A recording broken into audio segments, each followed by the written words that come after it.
Hey, Tilly. What is it? That's fine. Hello, everybody. Today is cow moving day. We just strung up our wires here, and they go all the way up to that back fence there. You can see there's another 4 on the other side, and I'm just going to do another short video on us moving them. And I want to do this video on why it's important to, or a good idea, to train your animals to electric fencing. Right, Tilly? What do you think about that? Tilly is here in the lane, like our makeshift lane, because we don't have a permanent fence on this side. So this fence goes to a large gate that we have, and her barn that I milk her at is way down there. And so she has to come from wherever she is in any of these paddocks and come down a lane. We've been meaning to set this up for a while and go all the way down the lane, down the driveway to our barn. And when she's way out there past our tree line, she can be like, I don't know, 1/4 mile away, right, Tilly? And she's came from a dairy, and so she's not halter trained. She's really hates it, actually. We will try to work with her on it this year, but she is bucket trained and she is hot wire trained, and that has been super helpful because that is one thing that she really respects typically. Even when she took off after the bull when she was in heat, she didn't do that again when we put hot wire along the top of that fence. And she's waiting for me to milk her. She's kind of full right now. What do you got going on here for me? A full udder. You got another 3 or 4 gallons today. Okay, so this is the paddock that they're going into, and they get one of these paddocks. Presently, they're getting them every 2 days, and they get fresh water. And you can see that they are ready. They know what's going on. And if you look, you can see like this is the paddock that they're coming from. See the difference in grass, the grass line, and the one that they're going into. And this isn't even like, our grass really hasn't even totally come in yet. This is just... Open up that bale. Okay, you open the bale, hey. So they know when it's time to move. These are our South Pole cows and our little bull.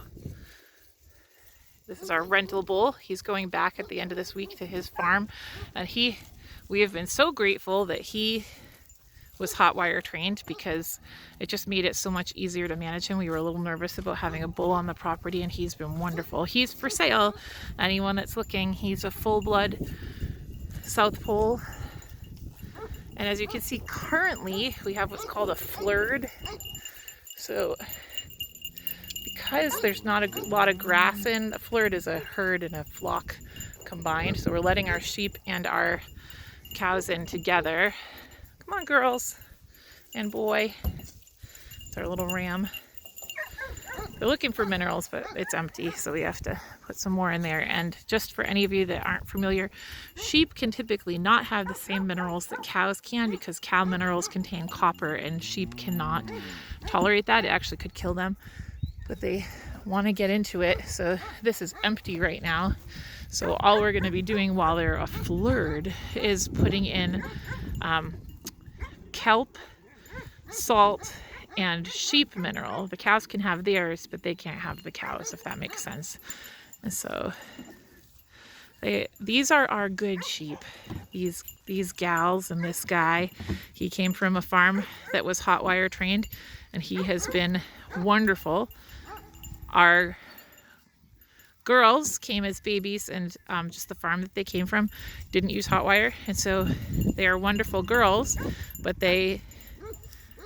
we have some that give us problems from time to time, and every few months we have to retrain them to the hot wire, and I'll show you in a little bit how we do that if I remember. You guys aren't hot wire trained though. Kids. So that's as easy as it is to do the actual move. It takes longer to just set up the lines than it does to actually move the animals. The animals, when they're trained, are really quite quick. Okay, we're also going to do, because we don't have permanent fencing, we use our hot wire to make a outside fence. And so because we have sheep, we have to use 4 lines because our sheep are not like, you know, Greg Judy's and been trained for decades to our fencing. And so we find that this is really good at keeping them in, is we do the bottom 2 hooks, and then we skip one, do the next hook, skip and do the next hook, although that one's proving me wrong because I think the bottom's broken. So if you are going to be using polywire fencing, just be prepared to invest in a lot more of these posts, these white posts, than you expect to, because certain ones just break. They'll snap off their clips and stuff as you're moving them regularly. And with cows, it's not a big deal. So if we have adult cows, we can keep them in with 1 wire. If we have another young cow, we'll put a second wire, like where this one is, about halfway between the bottom and there. And then if you are looking for an inexpensive way to use hot wire and you can't invest in like all the white reels, these are electric cord reels that I just picked up off Amazon, and they're less than $10 a piece. And although I use a small bungee cord at the end to sort of clip them where they're gonna go, and they don't have like the geared reel that reels up a lot faster, because we're using smaller paddocks, these are actually fine. Hey, handsome, do your job. So we use one of these little bungee cords. It's just a short, I don't know, what is that, a 6-inch bungee cord maybe? Something like that. And so we just run it through the cord and we find like the tightest position and clip it. So if we're clipping onto another fence, we just clip like that. And if we're clipping onto a post, we just clip around it. And that has worked well. And so those actually are, they're a little bit more inconvenient to use, but they are, you can get 4 of them for the cost of one of these black reels, and you can get 8 of them for the cost of one of these white geared reels. So the Speedrite reels are great, but in a pinch, if you're going to be using a lot of reels, the electric cord reels are a lot more economical.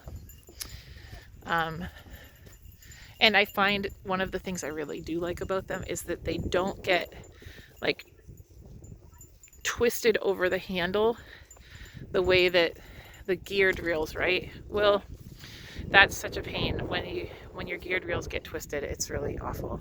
Do you want to clip that one? I think it's just the bottom that's on, but maybe so it's twisted, babe. You can see that our new puppy, he's being trained to hot wire. That's why he wants nothing to do with it, because he got zapped on the bottom wire here. And when they get zapped, when they're young, they remember it. So as much as that sounds cruel, it's actually to save his life. It's like Great Pyrenees and livestock guardian dogs, they come from a long lineage of dogs that, you know, want to roam. They can do these huge areas of land, and as soon as they start becoming sexually mature, they have a tendency to want to roam. So it's really important to have well-trained dogs and then also good fencing. But if you don't have, you know, expensive fencing all around, we have found that the electric fence is really helpful for our dogs. animals. So we're training him young. He's also leash training this week, so he kind of hates the leash and he's trying to pull away from it, but he's learning how to be restrained. He's learning how to kind of give into that pressure of the leash. So you can see that there's a little, I can show you one. See that? It's just one of those screw-in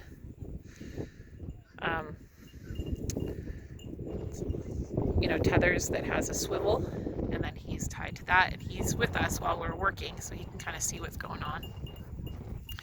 And presently Gus is over in our electric netting fence because he's usually excellent with the electric fence, but he did get out the other day by crawling under a different fence, and then he got put in the barn that night just to kind of contain him and keep him from wandering, and a possum got into the barn and he kind of lost his mind in the barn, so we moved him out here. And he's been really good about, that's just a different type of electric fence, and when they're trained to it, it's very, very helpful. You don't like that leash? Oh, sorry buddy, gotta learn to walk on it. So in training, he'll get there. Okay, so this is kind of our current setup. Our animals are reaching the end of what was kind of like a sort of a winter stockpile area, and they came all the way through the other side, down past this tree line to here, and at the end they're still getting some hay, but you can see that they are grazing anything that's coming up in these fields, and they will be in this paddock for 2 days with some hay, and then they'll move to the next paddock and the next paddock, and by the end of the week that'll set up our bull for a position where we can pull up back a trailer right up to here, and we can load the bull right on the trailer and take him off the farm, and then the girls will come back and start on this side. If this grass is not ready for them to graze, which it is greening up, but we might want to give it a little bit more time. We'll see how it is at the end of the week. We will end up using this area up here that used to be, it actually was a pond at one time, and so it has a very rocky bottom, and it's really not our best land right now for grazing, and so we're rolling our hay right down into it, and we're going to feed them the hay down in this area where there used to be this pond, and we'll use this as a sacrifice lot so that while we're waiting for the last bit of grass to grow there for them to be able to graze on, that they'll be able to fertilize this area pretty good. And it doesn't matter so much to us if we get some heavy hay in there, because it'll just eventually break down and make more soil. So I'll show you what we've got going on growing right now.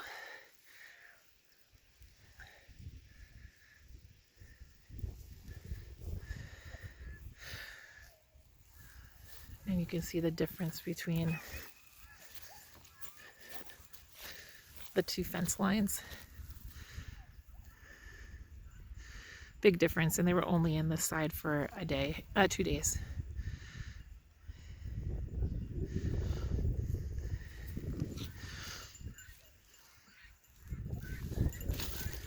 Okay, so for us, it is a lot more work, but it has given us a lot more use of our pasture, and we've been able to really evenly fertilize it and get really even manure distribution, because they're all where we want them and not anywhere else. And we've walked through, at some point I'll do another video and kind of show you further away where everything is growing and how much different it looks in the areas where they graze. Actually, you can probably see in this video, see any of those green patches coming up? I don't know how it looks on video, but If you see any of the green patches, those are all the spots that they were in the time before this, and they are coming up first with grass. They definitely are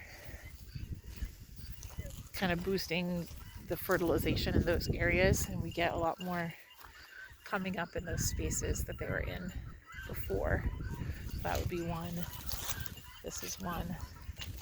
This is another one. You can see it's just a lot greener and a lot more fertile.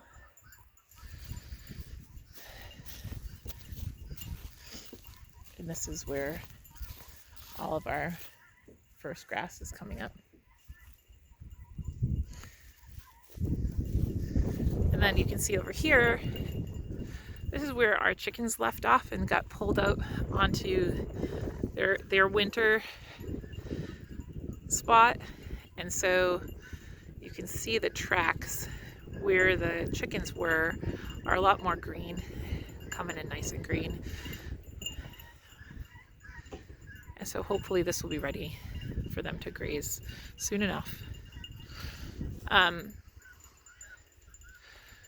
So we use the electric fencing when we're rotating our animals.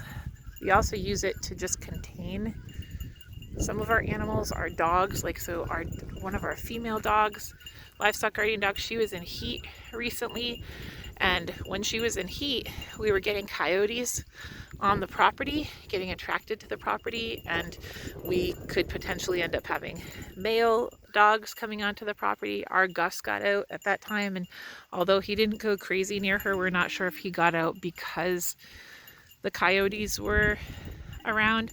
Now, I wouldn't recommend electric fencing to be the only way to contain your animals in a situation like that. It's not 100% foolproof, but it did really help her to have an extra level of protection, to be in an area that was electrified. And so nothing got to her. She was able to get to her through her heat cycle. We were able to keep our animals separated. We have a kid that keeps attacking my feet. What are you doing? You've been fed, Cupcake. You've been fed. You've been fed, fatty. Okay.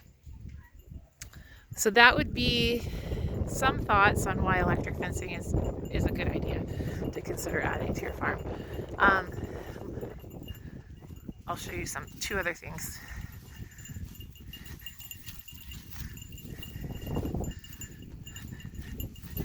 So we definitely have been in a situation where we have had to chase Tilly, and that's no fun. And she was in heat when she went off to the bull that time, and honestly, the way that we got her back is one of these little wires. She was out in the road, we wrapped it around her bum, and she knows that electric fence is something she doesn't want to get bit by. And so that's what got her back on the property, back in the driveway, down to the barn, was the electric fence. Come on, Tilly. We've got messy spots on our property for sure right now. One thing about homesteading is there's just never enough time in the day to get it all done. I guess at least as new homesteaders with a bunch of little kids, you always have stuff keeping you busy. Come on, Tilly.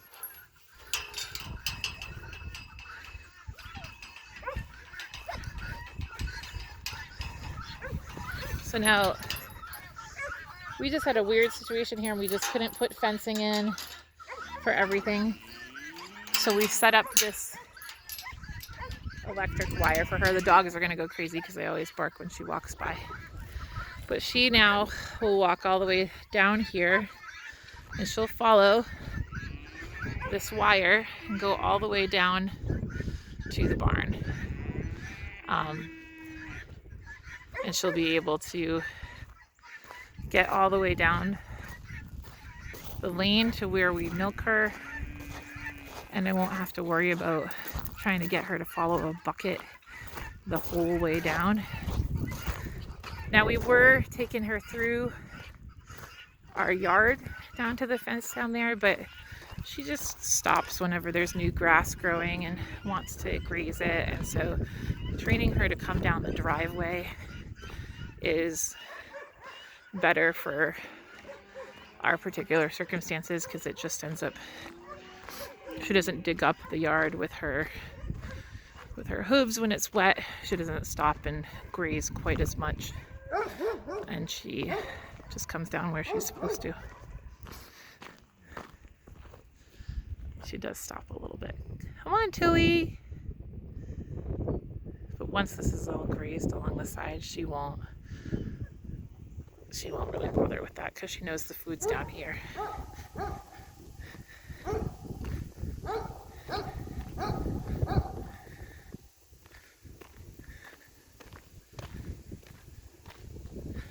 This came down, I'm just gonna fix it.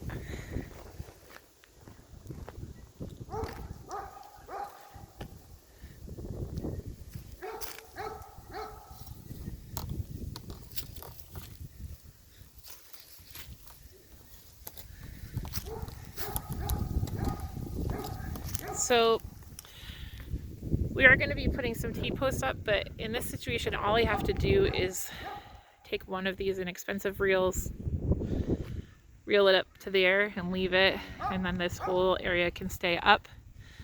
And then this whole area that goes around the house stays up all the way to the fence.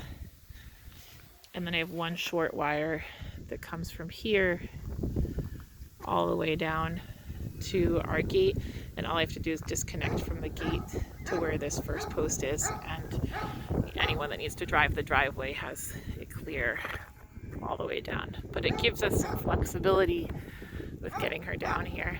Come on, Tilly. And it was so stressful before, trying to use a bucket and other things to lead her, and like I said, she's not a halter. It just gives us another way to get her down. Come on, Till.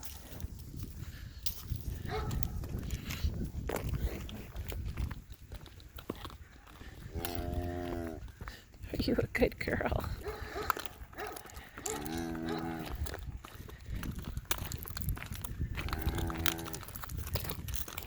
Now you can see, because she was trained at the farm she was at before, this just worked out really well. She's always been great with electric fence. She's very rarely tests it, and we want to really leave this area alone that we used as a sacrifice lot in the winter, and so nothing is grazing on it really now while it's coming up. And we do have an electric wire that goes across the pigs just to keep her from going up there.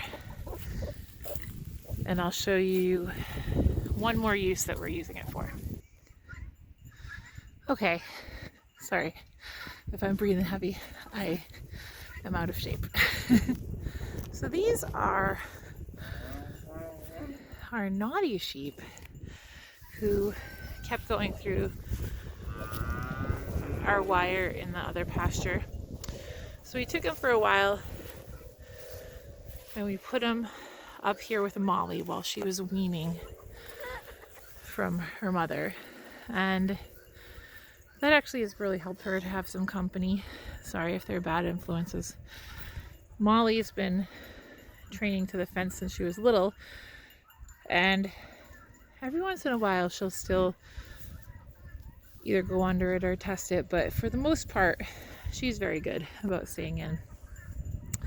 And then what we do is, every once in a while, these sheep we need to retrain, and we'll put them in an area where we know we've got a good electric charge, and we will take a bucket of grain, because our sheep don't usually get grain, and we'll pour it like this. You can see where it was along the bottom of the electric fence.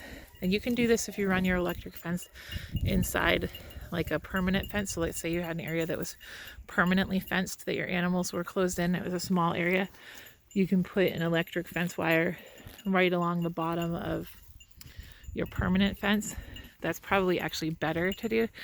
But we put them in this area where they can graze, and we pour the grain right along that bottom wire where it's really close to the ground, because sheep will get zapped at the very bottom. If it's not low, they'll just graze and they won't feel it. If it hits the top of their head or their wool, they won't feel it. It's just too thick, and they'll just slip right under. They'll walk right underneath it. So you really need your wires low. And then we'll pour that grain and really attract them over to it. And as they start to graze that bottom wire, every once in a while they'll get zapped right on the tip of their nose. And if you do that for, you know, a few days, a week or so, and you keep bringing out the grain and making sure that your fence charge is really strong, they will start to get the hint again. Oh, that's right, we don't want to touch this thing.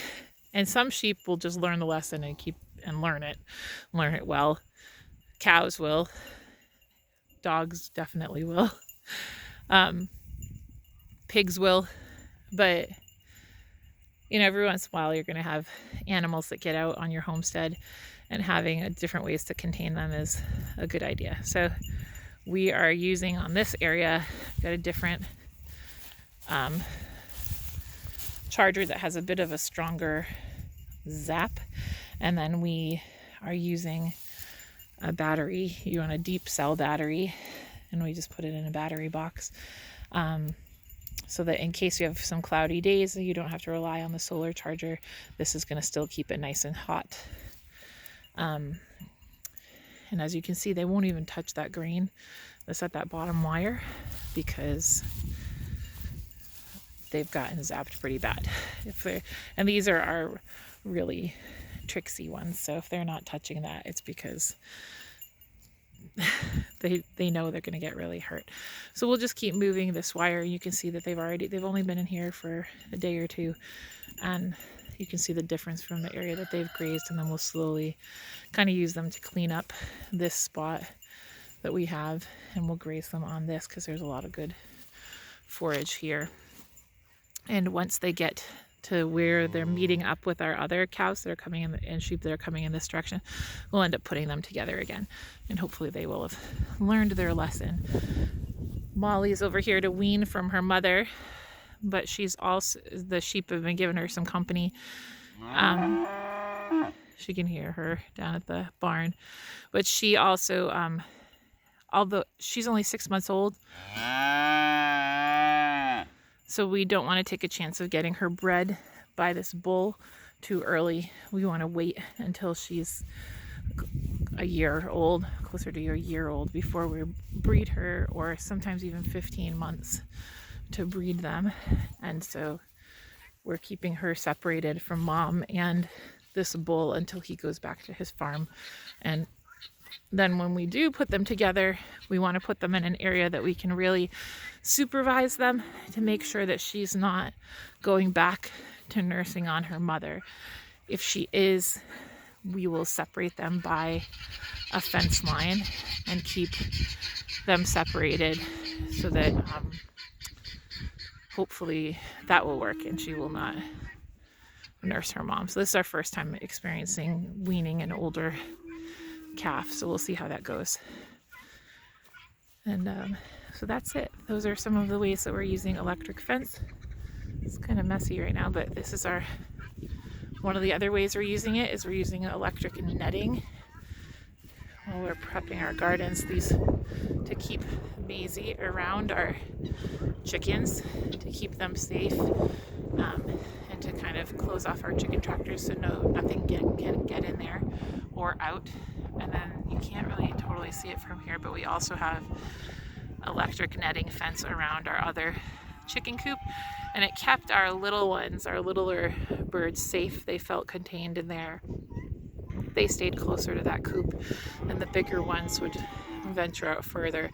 When our dog was in there and being trained around the chickens, it also made sure that they got zapped by that fence, and she respected it. So actually Maisie's in here, and this fence isn't even on right now, and she won't leave it, and neither will Gus. He won't leave his, because they know psychologically what it feels like when you do get a good zap. So that's it. I know it's kind of a longer video, but like, subscribe, and share to Full and Family Farm. And I'll be putting up some more videos soon about a few other things that we've learned this year as first-year farmers, new farmers, in the Missouri Ozarks, starting a farm from the ground up with our family of 8.